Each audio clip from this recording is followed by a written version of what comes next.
Ano na naman bang plano mo, Dominic? Nagtatakang tanong naman ni Brayden sa kanya. Akala ko ba okay na kayong dalawa ni Adriana? Kasalukuyan silang nasa conference room ng itinayo nilang restaurant. Oo nga, pero gusto ko pa rin makabawi sa kanila. Sa kanilang dalawa ni Sian. Lalong-lalo na kay Adriana. Tugon naman ni Dominic. Kaya sundin nyo na lang yung sinasabi ko sa inyo. Isara na ninyo yan, yung buong restaurant, at iset na ninyo para mamayang gabi. Gusto ko kasing masolo yung buong restaurant at may sorpresa ako sa mag-ina ko. Bakit ba naman kasi biglaan yan? Hindi malang natin napaghandaan at hindi malang nakapagbigay ng advisory sa mga customers. Naiiling na wika naman ni Brayden. Sige na, minsan lang to. Saka ang tagal kong hinintay si Adriana. Alam niyo naman yon. Bonus pa nakasama niya si Sian. Nakangiting saad pa ni Dominic. Buti na nga lang at swerte ka talaga sa buhay, Dominic, no? Kahit na nagkandamalas-malas ka dahil sa mali mong desisyon sa buhay, ay nagawa mo pa rin makabangon at makabawi sa lahat. Siguro naman ngayon talagang natuto ka na sa pagkakamali mo. Uwi ka naman sa kanya ni Seo. Hinding-hindi ko na uulitin yung pagkakamali ko na yon. Lalo at malaki na si Sian. Gusto kong bumawi sa kanila at gusto ko nang simulang itama ang lahat. Sa laki ng kasalanan ko kay Adriana, kulang na kulang ang buhay ko na pagbawi sa lahat ng mga nagawa ko sa kanya. Mabuti naman at alam mo na. Kastigo pa rin na wika naman ni Seo. Ano bang gusto mong iset up at ano bang plano mong gawin para naman alam namin kung ano ang gagawin namin? Tanong naman ito sa kanya. Mahilig si Adriana sa mga bulaklak. Kaya gusto ko sana punuin ninyo ng bulaklak ang buong restaurant. White at saka pink roses. Iyon ang paborito niya. Napatango naman si Brayden sa sinabi niya. Tapos gusto kong gawin niyo to para sa surprise ang gagawin ko kay Adriana. Pinakita niya ang larawan na nasa kanyang cellphone. Sa dalawang kaibigan, sabay na nanlaki naman ang mga mata nito. Huwag mong sabihin na, oo, kaya gawin niyo na ha, at may bibilhin pa ako. Nakangiting putol naman niya sa sasabihin nito. Pagkatapos ay tumayo na siya sa kinauupuan niya. Sige na, maiwan ko na muna kayo ha. Sa susunod, ako naman ang babawi sa inyo. Sige, tugon naman sa kanya ni Seo, bago siya tuluyang makalabas ng conference room. Habang si Adriana ay abala naman sa pag-aasikaso sa mga gamit ni Sian. Dahil susunduin daw silang dalawa ni Dominic bago maghapunan doon sa Bulacan. Bagaman nagkaayos na sila, ay hindi muna sila isinama nito sa inuuwi nitong bahay dahil may mga dapat pa raw itong ayusin doon. Ngunit ng araw na iyon ay tinawagan siya ni Dominic para ihanda na ang mga gamit nila ni Sian. Kasalukuyang natutulog ang kanyang anak. Sa silid niyang iyon sa bahay nila sa Bulacan nang may kumatok sa kanyang pintuan.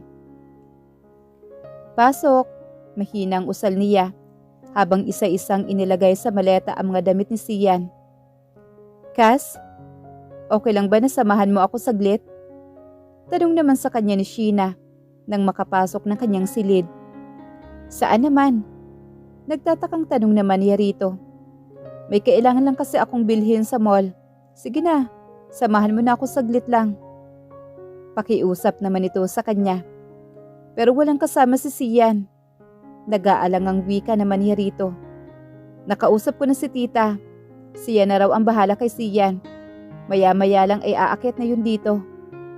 Pilit pa rin naman ito sa kanya. Sige na nga, minsan lang ako magpasama sa iyo eh. Pangungonsensya naman ito sa kanya. Hay, sige na nga. Saglit lang at magbibihis lang ako. Napipilitang wika naman niya rito. At naghanap ng isusuot sa loob ng kanyang cabinet. Sige na, susunod na lang ako. Bababa na rin ako dyan. Pakisabihan na lang din si mama na umakyat na dahil baka umiyak si Sian kapag nagising na walang kasama dito. Pahabol pa niya rito bago ito tuluyang makalabas ng kanilang silid. Sige, walang problema. Hihintayin na lang kita sa baba ha. Nang tuluyan ito makalabas ay nagbihis na siya. Ilang sandali naman matapos niya magbihis ay pumasok na ang kanyang ina. Ma, kayo na po muna ang bahala kay Sian ha. Kapag umiyak ay tawagan ninyo na lang po ako. Saglit lang daw naman si Sheena. Bili naman niya sa kanyang ina. Hay nako, sige na. Ako na ang bahala rito sa anak mo. Baka nakakalimutan mong ako ang nanay mo. Alam ko ang gagawin kapag umiiyak ang bata, no? Saad naman ito sa kanahiga sa tabi ni Sian. Sige po ma, aalis na lang po muna ako saglit. Paalam naman niya rito bago tuluyang lumabas ng silid. Pagbaba niya ay naghihintay na nga sa kanya roon si Sheena. Pagkatapos ay sumakay na sila ng sasakyan nito at tinungo ang pinakamalapit na mall doon sa kanila. Ano ba kasing bibilhin mo at nagmamadali ka riyan? Tanong naman niya rito. Kasi may biglaan akong lakad mamayang gabi. Wala naman akong maayos na isusuot. Kaya kailangan ko ng magandang damit. Tugo naman niya rito habang papasok sila sa parking area ng mall. Bakit kasama mo pa ako? Nagtatakang tanong naman ni Adriana. Maganda kasi ang taste mo pagdating sa mga damit. Kaya gusto ko na ikaw ang kasama ko. Wika naman ito habang pababa na sila ng sasakyan. Huwag ka na kasi magreklamo. Nandito na nga tayo eh. Naiiling pa lang siya nang kumapit na ito sa braso niya. Tinungo naman nila kaagad ang department store ng mall para mamili ng damit na sinasabi nito. Lumapit ito sa mga estante ng damit doon at nagsimulang mamili na. Adriana, ano bang tingin mo rito? Tanong nito sabay taas ng isang dress na hawak nito. Kulay pastel pink iyon, isa sa paborito niyang kulay. Okay naman, maganda na yan. Subukan mong isukat para malaman mo kung bagay nga sa'yo. Suhestyon naman niya rito. Ikaw na kaya magsukat? Wika naman ito na ipinagtaka naman niya. Bakit ako? Basta, titingnan ko lang kung bagay. Pagpupumilit naman ito. Ano nga ulit ang size mo, Adriana? Medium ang size ko. Anong size ba yan? Balik tanong naman niya rito. Kaya sinilip naman ito ang size noon. Small lang eh. Pagkatapos ay lumingalinga ito upang maghanap ng sales lady. Excuse me. Malakas na tawag nito sa babaeng nakatayo sa hindi kalayuan. Nang humarap ito ay pare-pareho silang nagulat dahil ang babaeng iyon ay walang iba kundi si Atara. Nag-alangan din itong lumapit sa kanila lalo na nang makita siya nito. Hindi na siya nagdalawang isip pa at nilapitan niya ang babae. Pwede ba kitang makausap? Tanong naman niya rito. On duty pa kasi po ako, ma'am. Baka po mapagalitan ako ng supervisor ko kung aalis po ako. Magalang naman itong saad sa kanya. Sige, kakausapin ko muna ang supervisor mo. Gusto lang talaga kitang makausap. Nasaan ba siya? Nag-aalangan naman itong itinuro ang isang babaeng nakatayo sa hindi kalayuan sa kanila. Dilapitan naman niya ang supervisor. Saka ipinagpaalam niya si Atara. Hindi naman siya nahirapan dahil pumayag naman ito. Kaya muli niyang binalikan ang babae at inaya ito. Inewanan na muna niya roon si Sheena. Pumunta sila ni Atara sa isang coffee shop na naroroon din sa loob ng mall. Nang nakaupo na sila ay mata niya itong tiningnan. Malaki na ang ipinagbago ng hitsura nito. At base roon ay kita niyang hirap na ito sa buhay dahil malaki na ang inihapis na mukha nito. Ma'am, kung ano man po ang gusto niyong sabihin sa akin. Gusto ko lang pong sabihin sa inyo na matagal ko na pong pinagsisihan ang lahat ng nagawa ko sa inyo ni Sir Dominic. Ni minsan, hindi na ako nagtangkang lumapit na ulit sa kanya. Naiiyak na wika nito. Hindi naman ako narito para tanungin ang tungkol kay Dominic. Malumanay na wika naman ni Adriana. Narito tayo dahil hindi ko naman inaasahan na dito pa kita makikita. Kumusta ka na? Sa totoo lang, ma'am, sa 5 taon na lumipas, sa tingin ko pinagbayaran ko na po ang lahat ng nagawa kong pagkakamali sa inyo ni Sir. Nang makalabas po ako ng mental, nahirapan akong maghanap ng maayos na trabaho. Kaya naranasan ko pong mamasukan bilang isang katulong. Naranasan ko rin pong magtinda sa palengke para lang po mairaos ko ang pang-araw-araw na pangangailangan ko. Nagkataon lang na pinalad ako makapasok dito sa mall na inaplayan ko bilang sales lady. Tinanggap ko naman po ang lahat ng dumating sa akin dahil alam ko marami akong kasalanan na dapat pong pagbayaran. Pagkukwento naman ito sa kanya, napansin pa niya ang pamumuo ng mga luha nito. Hindi naman ako narito para sumbatan ka, Atara, sa lahat ng mga nangyari noon. Sa 5 taon ay natutunan ko na rin kalimutan ang lahat. Pero sana, Atara, huwag mo na uuliting pasukin ang buhay na pinasok mo noong dumating ka sa buhay namin ni Dominic. Iyon na lang ang tanging masasabi ko sa'yo. Wala na akong balak na balikan pa ang lahat ng iyon, ma'am. Kaya dito ako napadpad. Dahil sinubukan ko ring lumayo sa mundong nakasanayan ko noon. Dumating sa punto na ginusto ko na ring mamatay. Dahil sa hirap ng buhay na pinagdaanan ko. Pero alam ko na nakailangan kong lumaban. Dahil ako rin naman ang may gawa ng lahat. Sa huling pagkakataon, Ma'am Adriana, gusto kong humingi ng tawad sa inyong dalawa ni Sir Dominic. Sinserong wika naman ni Atara. Una sa lahat, Atara, ikaw ang unang dapat na makapagpatawad sa sarili mo bago mo hingin ang kapatawaran ng ibang tao. Okay na sa akin na natutunan mo ang lesson mo sa lahat na nangyari at sana talaga hindi mo na magawang ulitin pa. Sa 5 taon ay natutunan ko nang hanapin ang kaligayahan ko na hindi ko nahanap noon at sana dumating ka rin sa puntong yon. Doon na nagsimulang pumatak ang mga luhang pinipigil nito. Kaya naman tumayo na siya. It's nice to meet you again. Pero sana hindi na muling mag-cruise pa ang landas nating dalawa. Hanapin mo ang kaligayahan mo, Atara. Pero lagi mong tatandaan na hindi na yun matatagpuan sa ibang tao. Ma'am, bigla itong napatayo kaya muli siya napalingon rito. Salamat. Gayon naiintindihan ko na kung bakit mahal na mahal kayo ni Sir Dominic. Isang simpleng ngiti lamang ang isinagot niya rito. Saka siya nagsimulang humakbang papalabas ng coffee shop na iyon. Ang makita si Atara at malaman na kahit papaano ay nasa maayos itong kalagayan ay isang malaking blessings na para sa kanya.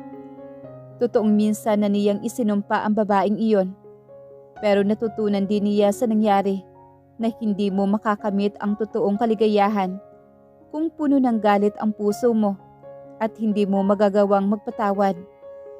Ang pagpapatawad niya sa mga taong nagkasala sa kanya ay hindi para sa mga taong iyon, kundi mas lalo na para sa sarili niyang katahimikan. Sa pagbabagong buhay na plano nila ni Dominic, ay nais na niyang linisin ang lahat. Bilis-bilis! Nandiyan na sila, Adriana! Nagpapanik na saad naman ni Dominic. Aminin man niya o hindi, ay nakakaramdam siya ng kakaibang kaba dahil sa gagawin niyang iyon. Nagbago ang usapan nila dahil ang unang plano ay siya ang susundo sa kanya mag-ina. Ngunit pinasundo na lamang niya ito kay Seo. Ayon na rin sa payo ng kanyang dalawang kaibigan. Nang makapasok si Adriana at Sian ng pintuan ng restaurant, ay nakabakas ang labis na pagtataka sa mukha nito. Halatang naguguluhan sa nangyayari. Dominic, ano ba to? Tanong nito nang makalapit sa kanya. Tulad kasi ng instruction niya sa mga kaibigan, ay pinuno nila ng bulaklak ang buong restaurant. Suot na rin ni Adriana ang damit na pinabili niya kay Sheena na talaga namang bagay na bagay para sa okasyon na iyon. Adriana, hindi mo alam kung gaano ako nagpapasalamat na binigyan mo ulit ako ng isa pang pagkakataon. Nakangiting wika naman ni Dominic. Tumingin siya kay Sian at lumuhod sa harapan ng kanyang anak. Sian, will you allow me to marry your mom again? Nagulat naman si Sian at napansin niyang nanlaki rin ang mga mata ni Adriana sa tinura niya. Muli siyang bumaling sa asawa at inilabas ang singsing na nasa kanyang bulsa. Adriana, will you marry me again, please? Sa darating na 12th wedding anniversary natin, gusto kong mag-renew tayo ng vows. Dahil alam ko naman na hindi ko natupad ang una kong vows sa'yo. Pero sa pagkakataong ito, Adriana, hinding-hindi ko sasayangin ang vows na iyon. Gusto kong mangakong muli sa'yo at sa harap mismo ng anak natin. Yes, Dad. Tugon naman ni Sian. Mom, will marry you again? Nakangiting dagdag pa nito. Pagkatapos ito na rin ang nag-abot ng kamay ni Adriana sa kanya. Niyakap naman niya na mahigpit ang anak, habang mahigpit din ang hawak sa kamay ni Adriana. Thank you, baby. I will be forever grateful that you came into our lives. Pagkatapos ay hinalikan niya ito sa pisngi at muling bumaling sa asawa. Paano ba yan? May basbas na tayo ng anak natin. Nakangiting tanong naman ni Dominic. Nakita naman niya ang pagsungaw ng munting luha sa mga mata nito. Sa kamarahang tumango sa kanya. Excited siyang isusuot ang singsing sa daliri nito. Pagkatapos ay tumayo siya at mahigpit itong niyakap. Thank you, Adriana. Salamat dahil hindi mo ako sinukuan. Hindi kita susukuan dahil asawa kita. At ikaw ang tatay ni Sian.